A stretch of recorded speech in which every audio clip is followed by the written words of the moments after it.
So I'm Dr. Randy Bock, and I'm honored today to have with me Dr. Barry Marshall, uh, well known to all physicians, I'm sure, but personal hero of mine. So today's September 18th over here in Boston and September 19th in Perth, Australia. Yeah.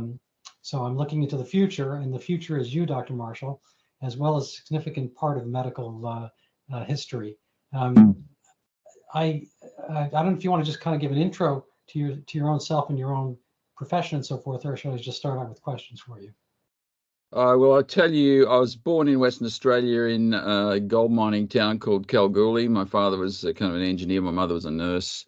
Up to about the age of about 7, I was educated in Perth in Catholic schools, boys' school, and went to University of Western Australia, where I did my internal medicine, graduating in 1974.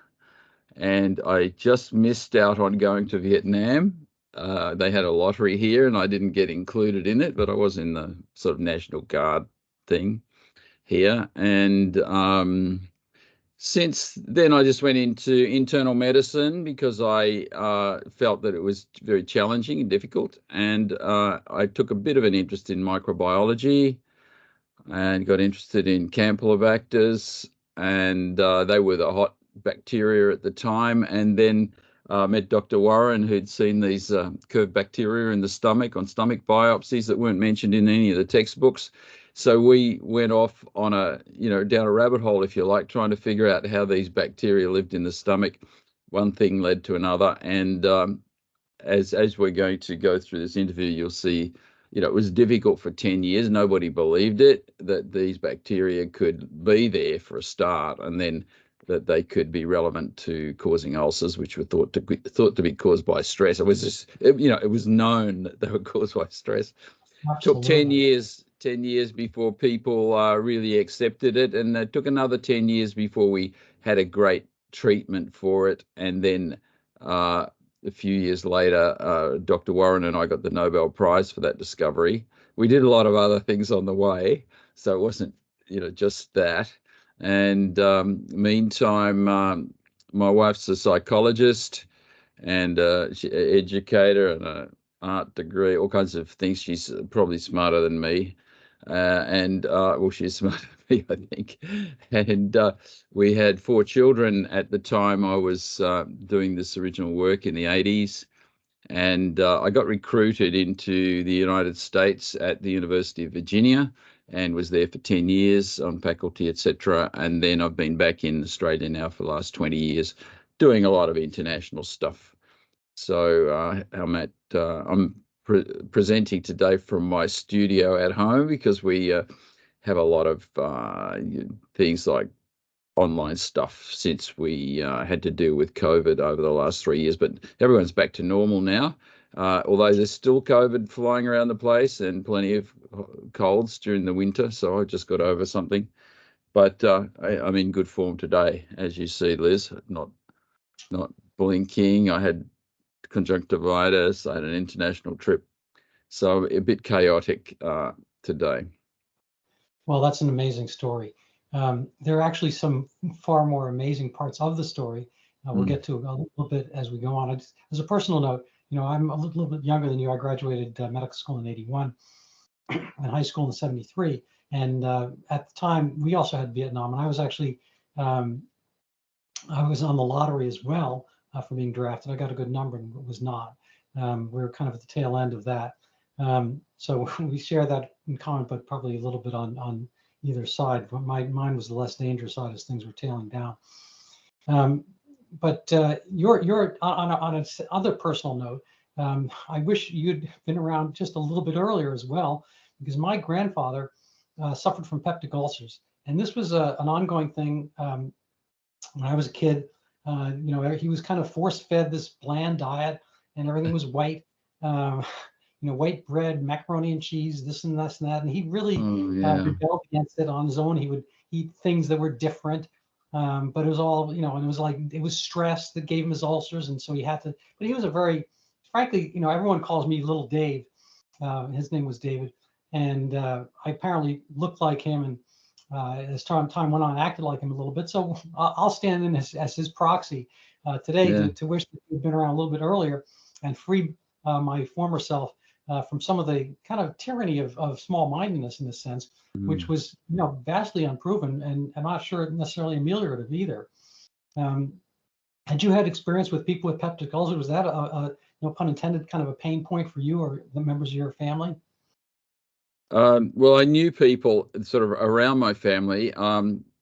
You could go back 2 generations. One of my great-great-grandfathers had an ulcer, and he was in hospital with a bleeding ulcer, and the doctor had said, whatever you do, don't feed him anything acidic.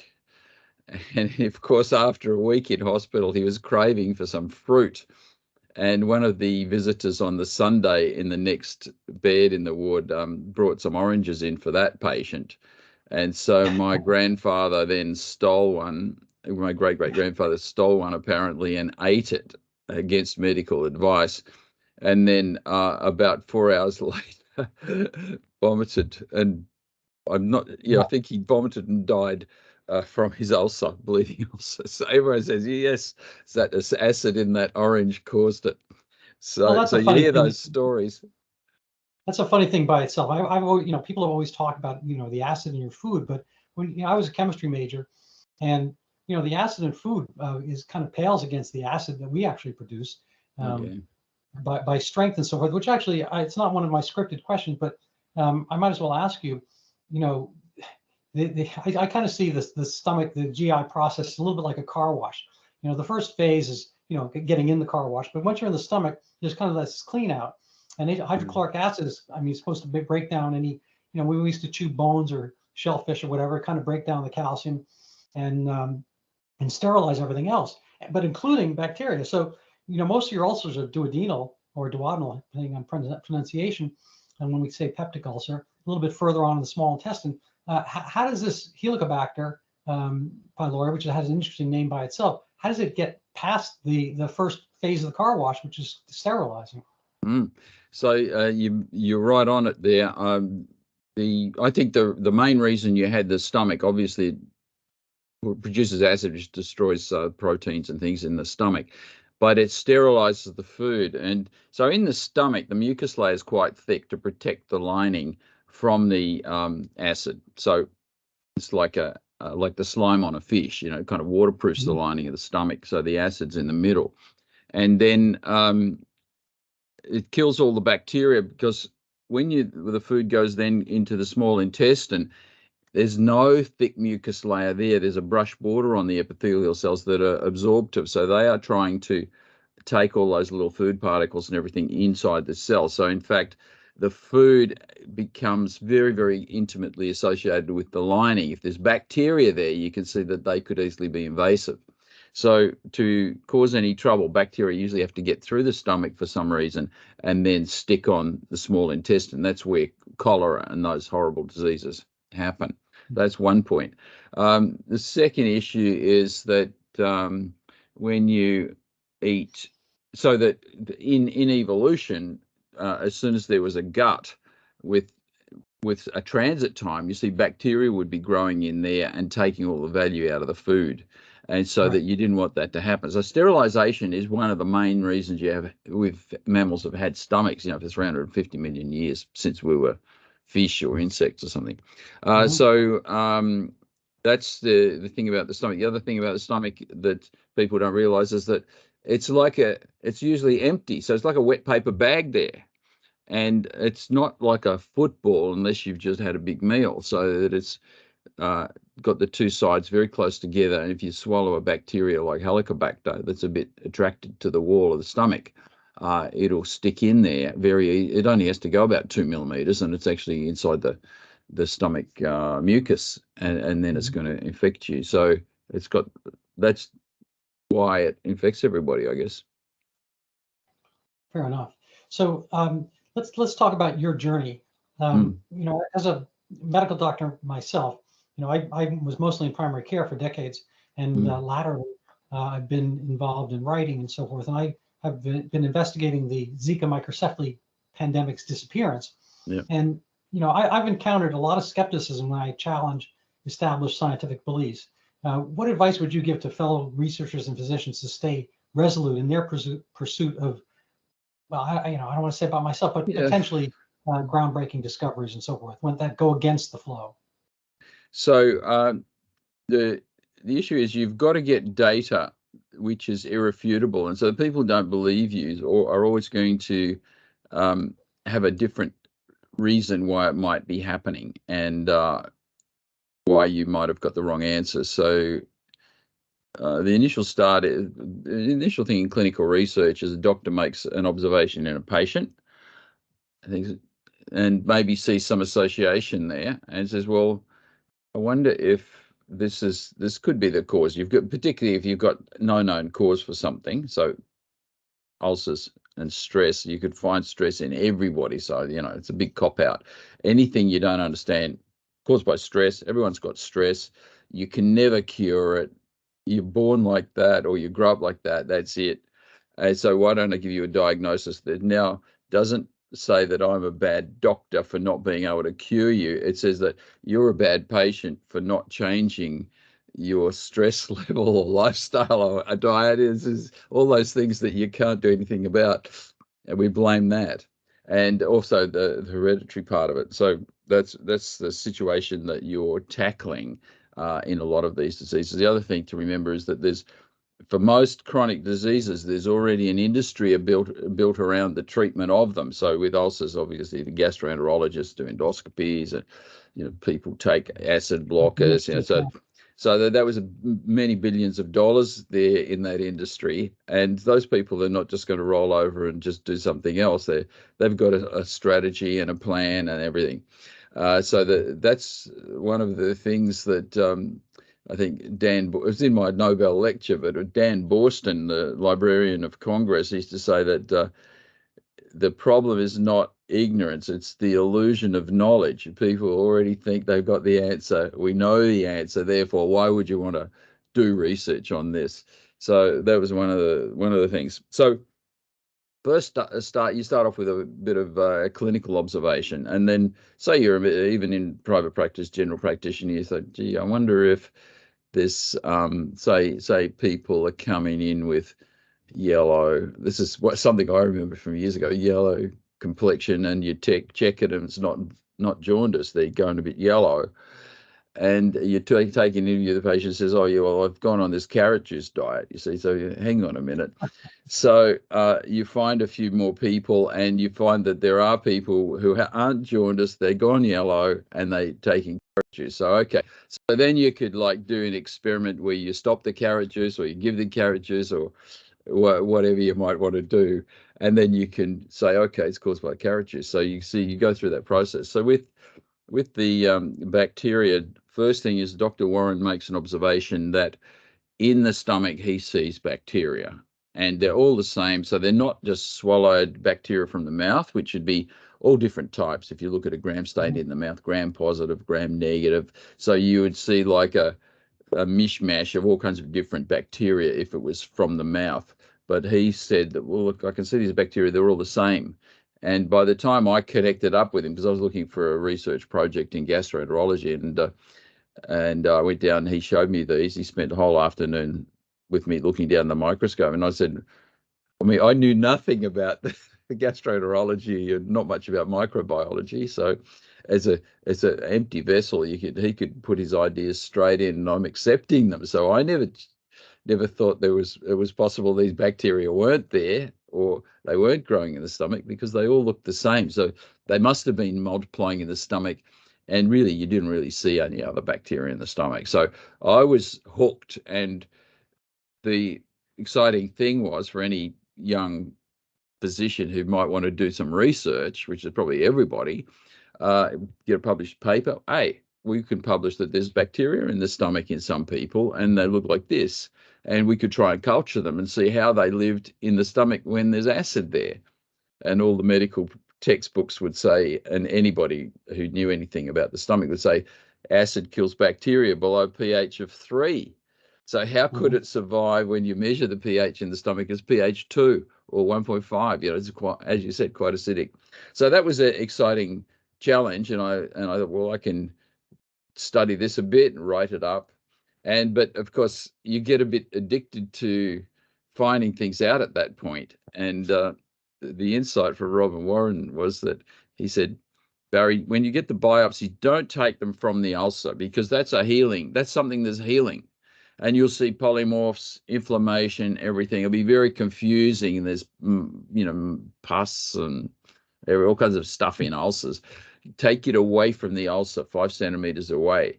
So I was sending him biopsies away from, if there was an ulcer there, we didn't biopsy it initially. We just biopsied the gastric mucosa. And then, so we then, after about 6 months, we were very frustrated. We couldn't grow the bacteria. And so he said, okay, well, let's just do 100 consecutive patients coming for endoscopy and see if we can figure out, why these bacteria are there. Do they have pets?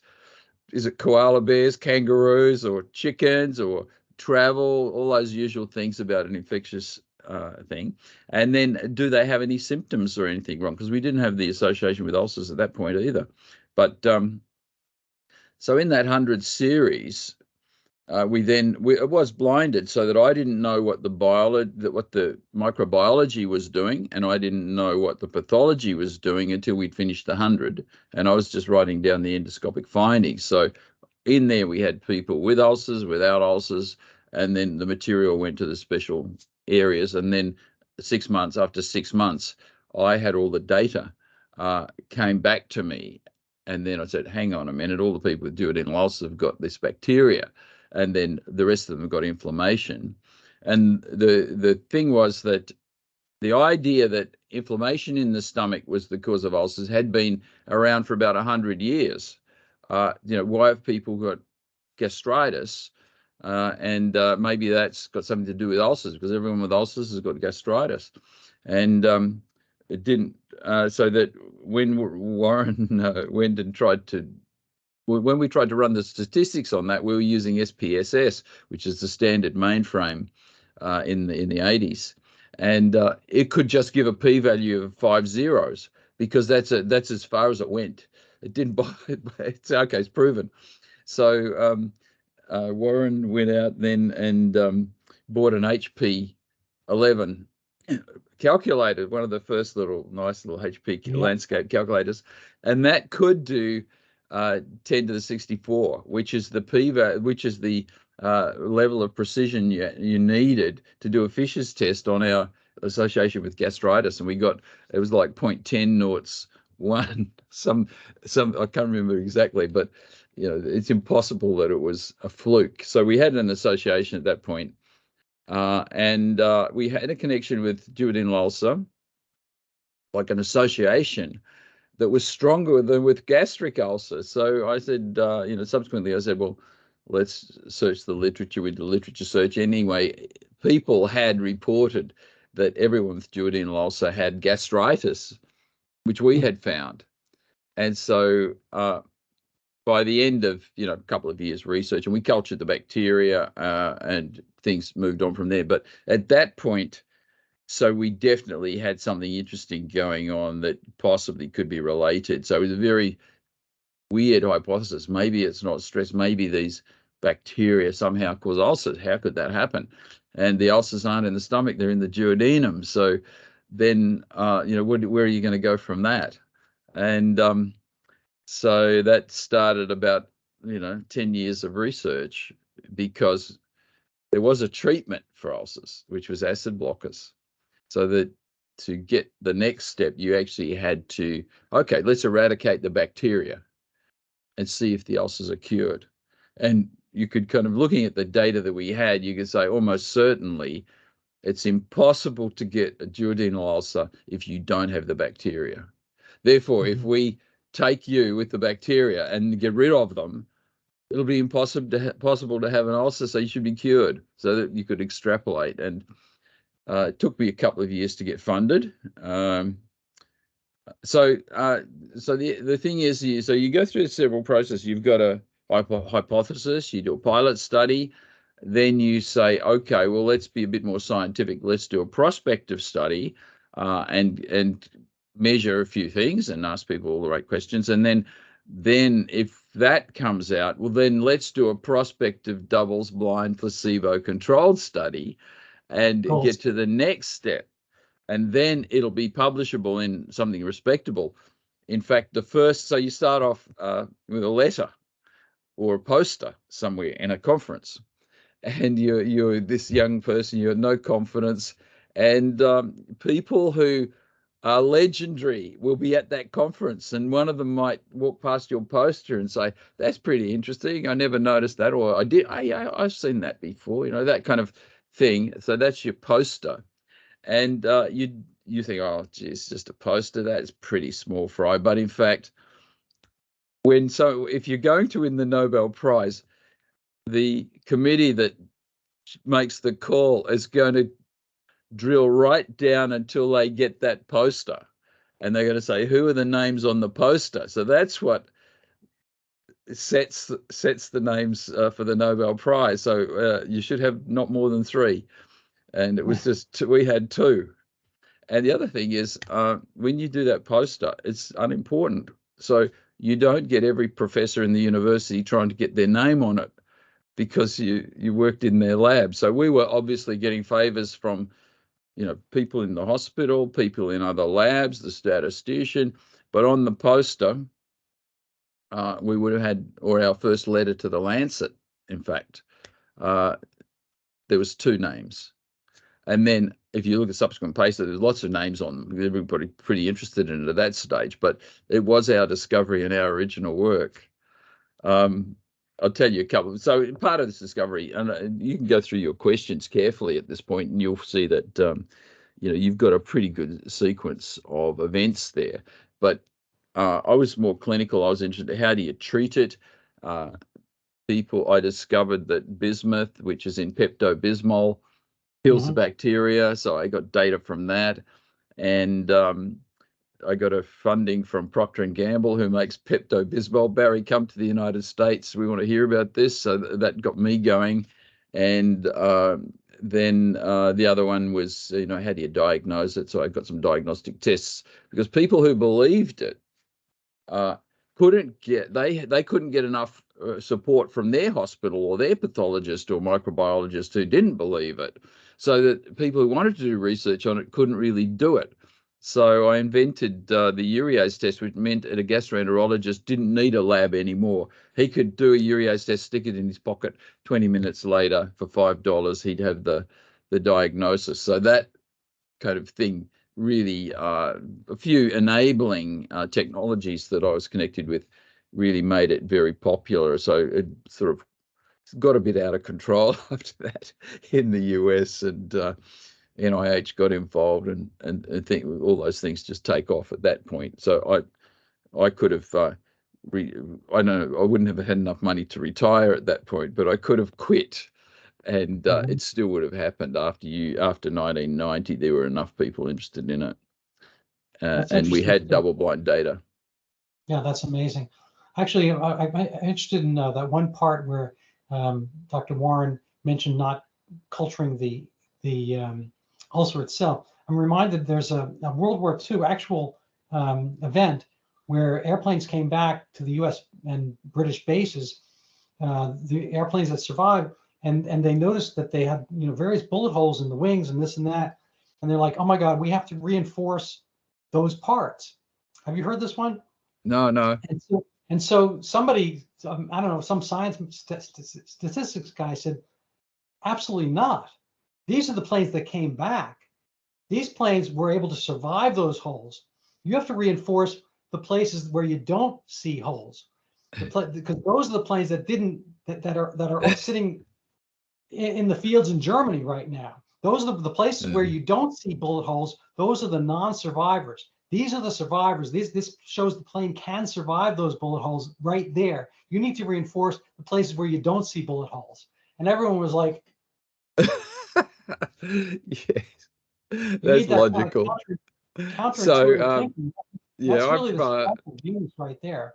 I've got that audio book, Blackett's War. So Blackett was this a Nobel Prize winner in physics. It came out of the British Navy, and then he was sort of in charge of the think tank for World War II, saying, okay, you've got to have 60 boats in a convoy. Don't just send them across the Atlantic.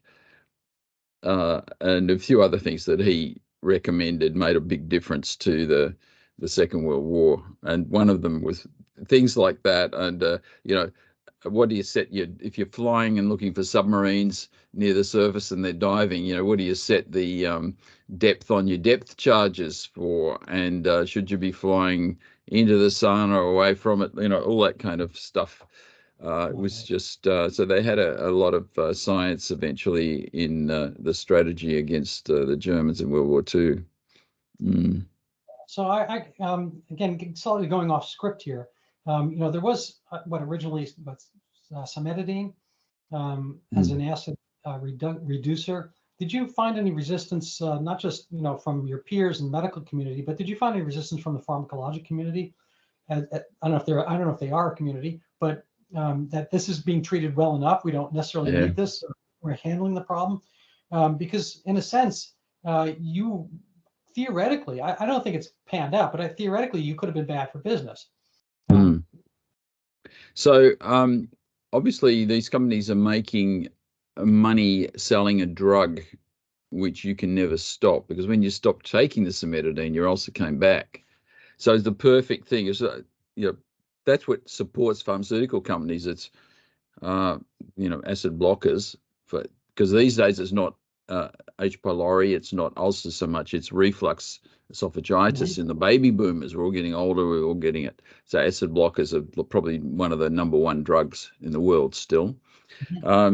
So these companies were then treating ulcers, and every year they'd be selling more of these acid blockers. And it became evident then that once you were on them, you could never stop them. So that obviously the stock price is related to how much money they're going to make over the next 20 years if you've got them in your retirement fund or something. So they didn't have any incentive to find out a cure. So this is something I realized very, very early on. Pharmaceutical companies don't make much money out of cures because you only take it once. They want you to have a drug. They want to make a drug that you take every day for the rest of your life. So then they sell you $10,000 worth of drug, not $100 worth of drug. So that there's a disincentive to chase the Helicobacter thing.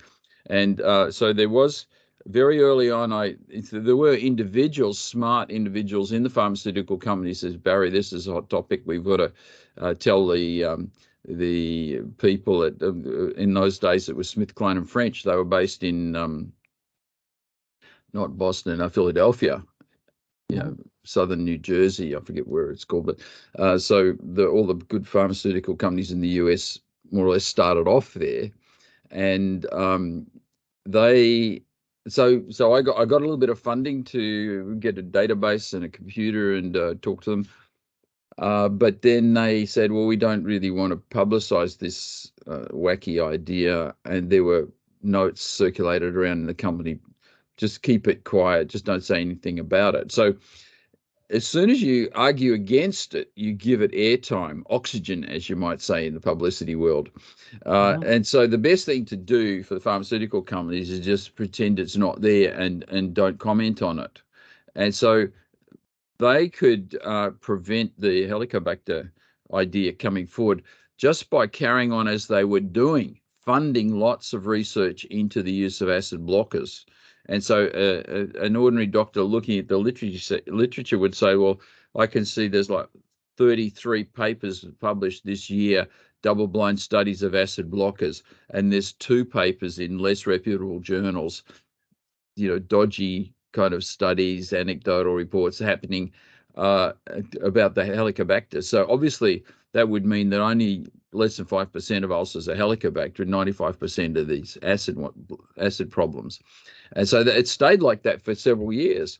And so by just diluting the information about ulcer treatments to be mostly related to ulcers, and all those kind of funded studies were happening already in the 80s, so that it was 5 years before somebody could finish those studies and then change their research into Helicobacter. So you see that the first first studies in the United States were sort of started to get published about 1990.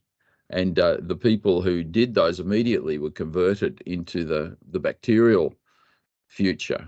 And unfortunately, all the big institutions doing ulcer research were funded by the acid blocker people and NIH and different other ideas.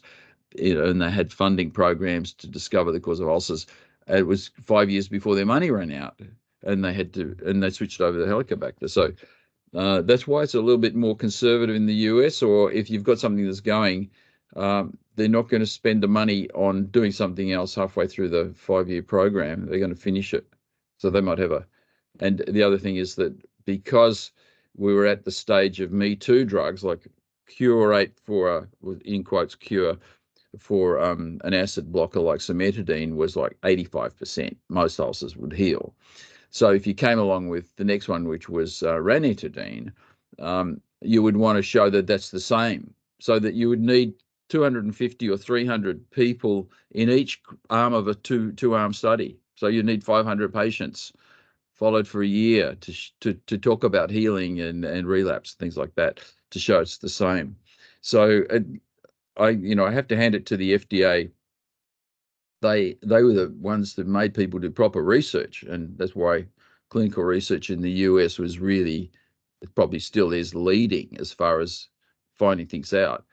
But it meant that it's a bit harder for something new to make inroads, although not too bad. It requires hard work. And I say to people, if you can't get it accepted, you've got to do two things. You've got to work out what your hypothesis is, and then work out a test for the hypothesis. If there's no way you can test it, Right. then how can you ever prove it or disprove it? So there you're going to go nowhere. So you may as well just keep thinking about it, reading the literature, and maybe go on to something else. So if you've got a testable hypothesis, you've got to test it. You've got to do the prospective double-blind study, and then things will start to happen. So that depends on university-based, NIH type of funding, maybe philanthropic funding. So that's the type of funding that you want. And then once you've got that data and a solid bit of proof, then things will start to accelerate after that. But it's a hard process. So just on the landscape, I don't know if you followed the incidence of peptic ulcer and the current treatment and whatnot. I mean, I've treated a lot more reflux over the decades as time went on than actual duodenal peptic ulcer because of basically the cure. But a lot of people are on Prilosec, which I think is a better, more complete proton pump inhibitor medication, stopping acid completely. But there becomes this kind of addictive aspect where when people stop it, they get huge kind of rebound acidity. And I'm also wondering whether there's the ability better for bacteria to pass through and cause other problems as a result of kind of the complete acid blockade. I don't want to spend too much time on that, but I'm wondering if you have any kind of big picture. Yeah. So although the issue is if you have acid reflux, well, then it does give you a cancer risk in the esophagus. So there's good data on that. So people with acid reflux should take something so they're not getting heartburn all the time. But remember that if you get rid of the acid in the stomach, you still, excuse me. So I've got to make a call after this. You're still getting reflux. So maybe it's coming up your throat. Maybe it's making you cough at night or something. Potentially bacteria are getting down. You're not absorbing all your calcium and iron and things properly. So I prefer to take a H2 blocker. And I know that once a day at least your acid comes back for a little while and sterilizes your stomach, cleans it up. But H2 blockers are hard to find these days. So perhaps 20 milligrams of omeprazole will give you, half a day's of acid blockade and maybe get you over the symptom. I don't know whether that's proven to be a good strategy. So, but then you got our osteoporosis and a few things like that might be more frequent if you just take full acid blocker for 20 years or so. So you got to think about these things. I agree. I actually personally, I've had horrible acid reflux, um, and I've kind of come up with just occasional liquid antacid. Okay. People don't really do that or favor it very much. It's very inexpensive, and I don't want to just trade you know therapies here, but oftentimes I would recommend that for people to wean off their either H2 or their proton pump inhibitors. Just using intermittent antacid, because acid antacid, it's a pretty much acid base equation. It works perfectly, and it's almost diagnostic for people having either one. Yeah, yeah. So, But well, you cannot reflux if the stomach's empty and you're vertical. So if you're sitting up, standing up all right. day, you don't need the acid blockade at that point. But in the evening, you have your meal and just logical things like that, and you can take a PPI and an antacid tablet as needed. I think that's probably not a bad strategy. Yeah, that's what I do. I pretty much do it HS. Yeah. So once again, another maybe side note. I have a book in the works on cancer. I know there's 1,000 books on cancer, but this is my book on cancer. Mm. One of the things I noticed incidentally when I was researching is that the number one cause of cancer death in the United States in 1915, 1920 was gastric cancer, and we hardly see any of that. It's a little bit on theme. Are you aware of that disappearance, and do you know the Yeah, rationale? so the Mayo Clinic was started by some surgeons, I think, and it was all gastric surgery in those days. It was gastric cancer. There's all kinds of things went on the Mayo Clinic related around the stomach. And gastric cancer was the most common cancer in the US, and then it declined after 1930, and that was probably because fresh fruit and vegetables and refrigeration. So people were getting more vitamin C, and there's a little bit of data that suggests that if you've got vitamin C in the stomach, it takes out the carcinogens. So if you've got acid and you've got a bit of vitamin C, then things you eat with carcinogenic compounds in them, whatever they might be, don't work. They're not carcinogens if vitamin C is around. So you want to protect yourself from stomach cancer, probably a small dose of vitamin C every day is probably not a bad I think idea. also eating fewer rancid foods. A lot of the concept is that good part of the kind of the tropical world, the heated countries, they have hot foods, they have hot spicy food, but a lot of times it's apparently to disguise the meat having gone bad because it's tropical. Yeah, And once you have yeah. refrigerators, it just kind of coincides with the invention and distribution of the refrigerator that gastric cancer disappeared. Yeah, that's true. And a lot of the studies on gastric cancer where they're trying to figure out the associations with it have been hard to do because they're definitely declining as the standard of living rises. And as you said, people have got refrigerators and fresh food year round. And but Helicobacter is the one thing. So there's a bit of data in animal models just shows that if you have Helicobacter, everything else is worse. So if you've got a little tiny bit of carcinogen and you've got Helicobacter, your cancer rate goes up through the roof. Or if you've got a genetic tendency towards it, it's like 14 times as much. For instance, if you've got one of these weak oncogenes running in your family.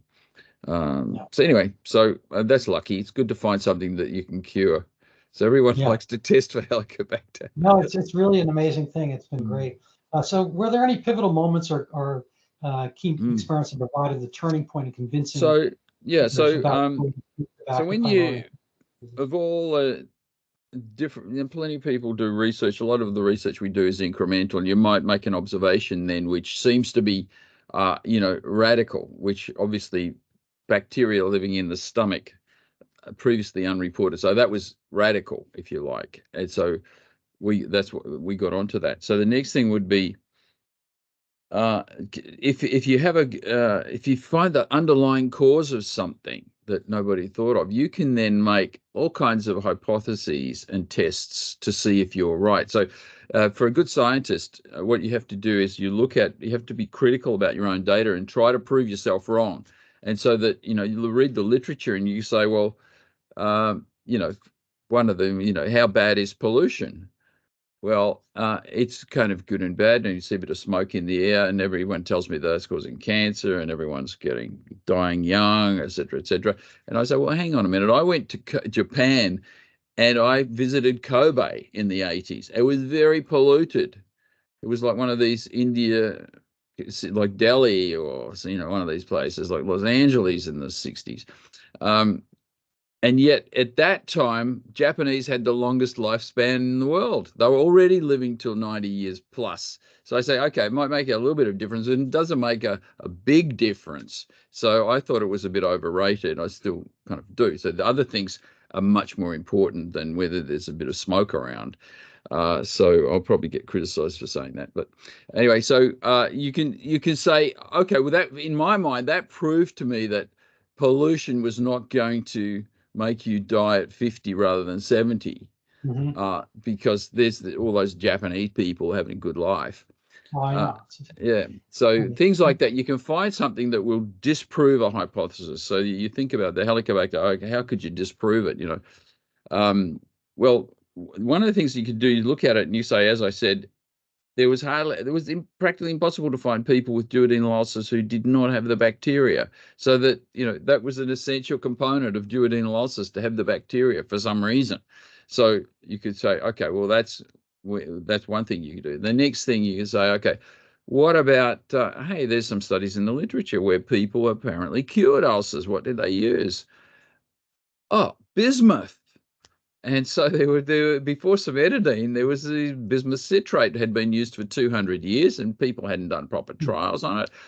But there was a study that showed that in 50% of people who had their ulcer healed this way in South Africa, they'd never had a recurrence after that, and 50% did. So I say, well, the hypothesis would be that bismuth cures half of the bacterial infections.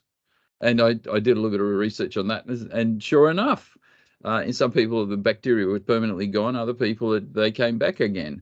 So that, and people in the US were buying Pepto-Bismol in the supermarket, and people who were like farm people, country people in Virginia, woodcutters, didn't know too much. They knew that when your stomach was playing up, you could go in and you could chug-a-lug a bottle of Pepto-Bismol over a day or two, which is your massive overdose according to the instructions, and you would be okay then for a few weeks or months. So this kind of anecdotal stuff came out. So I don't know if you remember, a couple of years ago there was this thing called COVID-19 pandemic, and we don't necessarily have to go down this road, but there were people trying therapies, HCQ and then ivermectin and whatnot. And a lot of them got defamed and pilloried and ridiculed and censored and so forth. I don't have a pony in this race, whether it works or not, either one. I think if one works, it's probably more likely to be ivermectin than HCQ. But nonetheless, somebody did get the Nobel Prize as well for inventing ivermectin. And then it was kind of, called a horse dewormer and whatnot. It seems rather scientific. What do you think about kind of the off-label use of drugs, which seems to cross the board, and those, say kind of relative innocents who are, chugging bismuth, are they in effect doing science? Yeah. Well, when if you have one patient, you might think about it. If you've got 10 of them that give you the same story, then it'd be worth looking into. So that's where they start.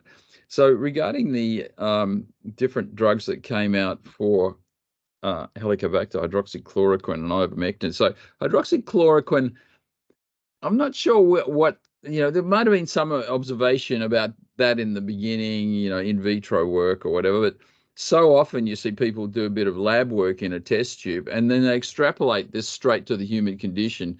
There's no guarantee that it's going to work. So for instance, like, taking shark cartilage because you've got arthritis in your knees, just as a chemist, that's not going to make any difference.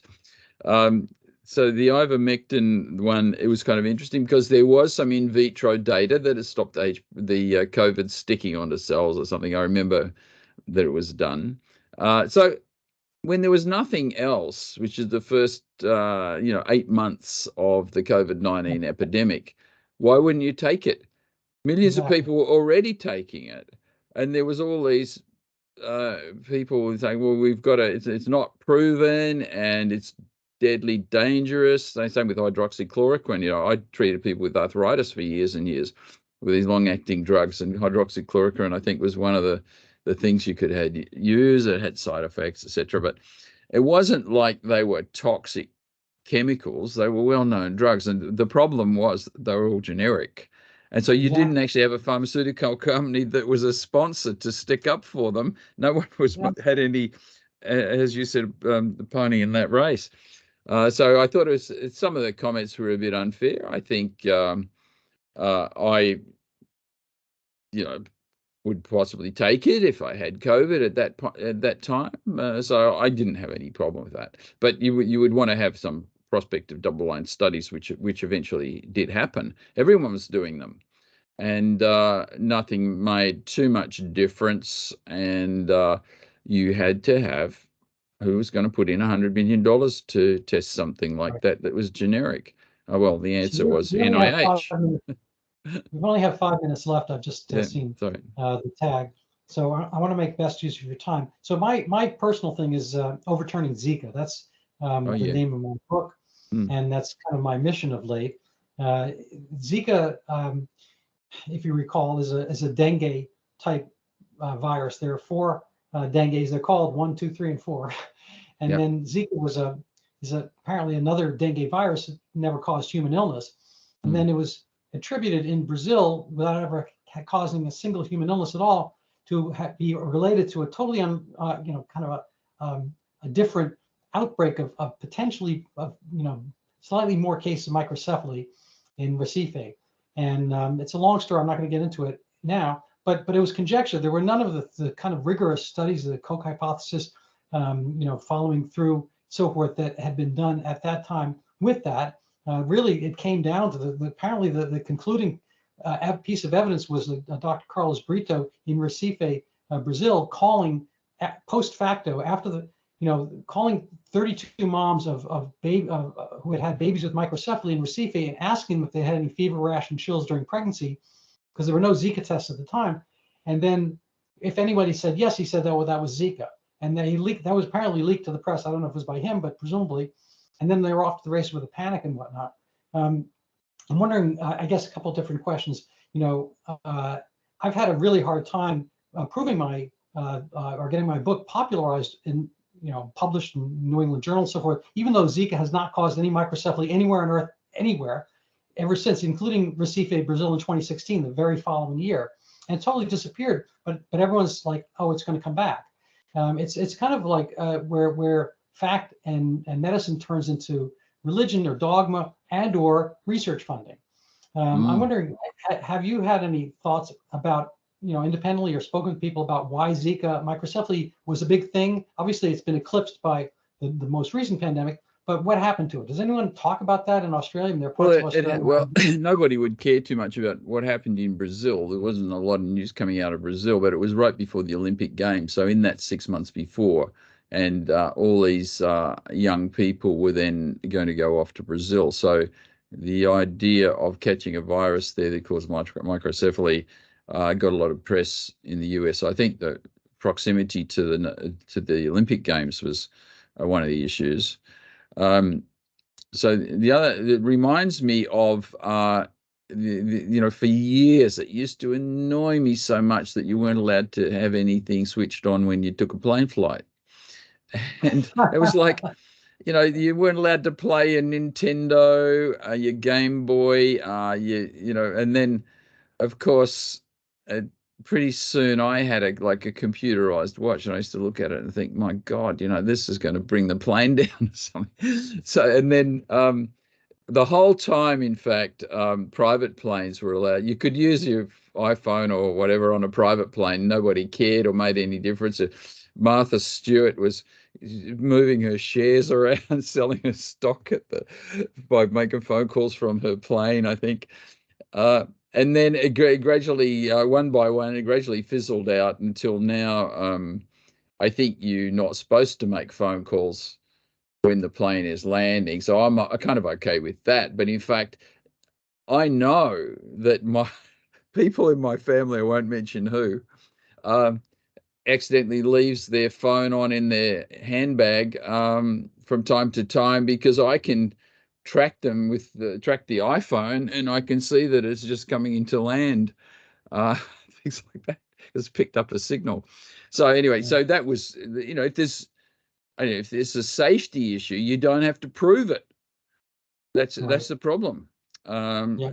And you can't prove that things are not there. There's always a chance that you didn't have a good method of testing Yeah. for it or something. So it's a frustrating business. We're all doing Yeah. things that Sometimes make those negative absolutely no signals, difference. yeah, those negative signals can be evidence to the proper person. In my book, I quote Sherlock Holmes, Conan Doyle. There's the dog that didn't bark in the night. Are you familiar with that? So he solves one case. He says, but there's a notable instance of the dog not barking. And the inspector's like, no, the dog didn't bark. That's not evidence. He says, well, it did not bark at the night, And anyway, the story goes that basically the fact the dog didn't bark means he must have known the intruder. Thus, he didn't. Okay, of So course. the presence of an absence is also the absence of a, you know, is a. Well, I don't know how to say this correctly, What does but that say? The absence of evidence is not evidence of absence. right. Thank you. That's Thank you right. for Yeah, that. yeah, yeah, yeah. So what we've seen since then is a nullity, a total absence of Zika being tracked. There's been no Yeah. increase in microcephaly since people had better standards and better tests. Now they have Zika tests. Now they have a firm standard across the world for what is and is not microcephaly, including in Brazil, which had multiple standards, different times, and so on. And they haven't found any connection between the two. But that has not stopped anybody from getting research funding and still going about, proving something else. And it's kind of Yeah. like the goalposts have Yeah. moved. Yeah. Um, anyway, so closing words of inspiration for the rest of us. And first of all, my plaudits and congratulations to you for sticking to your guns, as it were, and for carrying through and doing the experiment. And we didn't even get a chance to mention the fact that you took an ingestion of Helicobacter pylori yourself, and how brave and forthright that was, and the pain you went through, literal, Yeah. to effectively birth this concept. I mean, very amazing and to be admired. So there is a book called Who Goes First by Lawrence Altman. You have a look at it. It describes all the self-experiments in medicine over the years. And of course, you can talk about Walter Reed, and everybody's getting infected with yellow fever, and some of his research associates are dying from the experiment. So you don't want that to happen. So I was a bit lucky. Pierre Curie. Well, actually, he got hit by a car, but Marie Curie had radiation poisoning. Yeah, yeah. Well, I Not quite know the same thing, but occupational hazard. the Dr. Forsman in Denmark won the Nobel Prize for doing the first heart catheter, and he fed the catheter into his own arm and x-rayed his own heart with a catheter inside it. And Wow. everybody had said, you can never do that. Anything touches the heart, you're going to die instantly. So now we had cardiac surgery, cardiac catheterization because of that. So there's a few others that were a bit more traumatic than drinking Helicobacter. Funny. Yeah, I don't have anything. I tend to challenge things. Like we had a corgi for a long time, and she used to swelter in the summer, so hot. She's a thick coat, and and I always wanted to. I shaved my other dog, and I wanted to shave her. Everyone's like, "Oh, you cannot shave a corgi. The hair's never going to grow in right." And I did that for a couple of years, and I read the internet and whatever. They're like, "Oh, you cannot do that." So after a while, I said, "You know what? Worst case scenario, she's going to have ugly hair, but she's going to be so much happier." So I would cut her hair down to a little tiny nap, and she was so happy all summer. And of course, the hair grew in fine. It's just hair, but people are really positive of this. And Yes, well, just remember about dogs, though.